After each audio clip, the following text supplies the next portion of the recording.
Okay, so breaking news out of North Mississippi, and this will definitely impact you the next time that tornadoes roll through. WTVA, the ABC and NBC affiliate that operates out of Tupelo, Mississippi, is reportedly laying off its entire meteorology staff. As in, every weather person that works at that station gone. And insiders say what the station plans to do instead is have a weather team that's operating out of somewhere in Georgia, I believe it's Atlanta, provide the local forecasts and local storm tracking from there.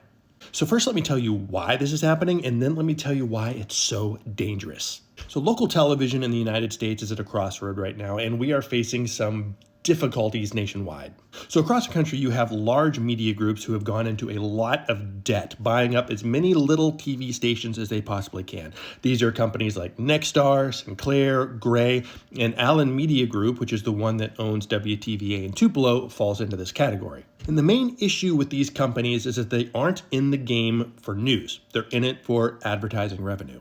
And then there are other media groups out there like Hearst Television who have specifically not gone into debt, who are privately owned so that when years come around where they have to tighten the belt a little bit, you don't see an impact on air. For these bigger companies like Allen Media Group, whenever a year like 2025 rolls around, it puts them in a financial crunch.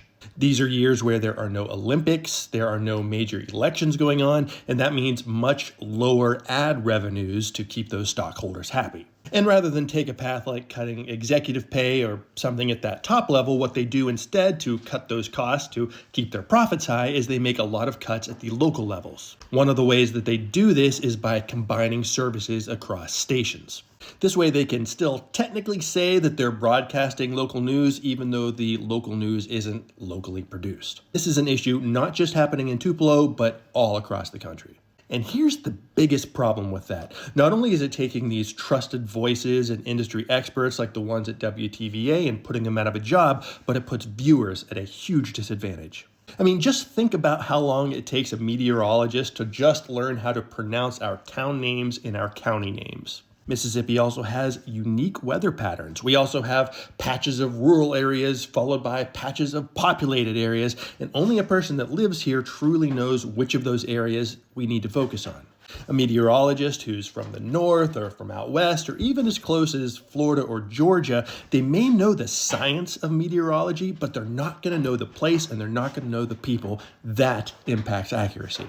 And the people watching at home, they don't know these new faces, they don't trust these new voices, and that's going to impact how much they listen to them. So when one of these unfamiliar faces breaks into programming and says, "Go to shelter," there's a chance that some folks won't believe them.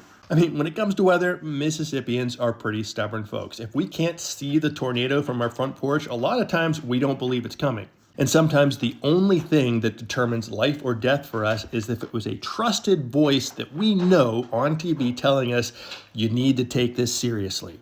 So the next time that a wave of tornadoes moves through North Mississippi, this decision could very, very well cost lives. Because relying on an overburdened weather team 2 states away to give us up-to-the-minute storm information for the folks on the ground here in Mississippi is never, ever going to compare to having an expert meteorologist here in the state.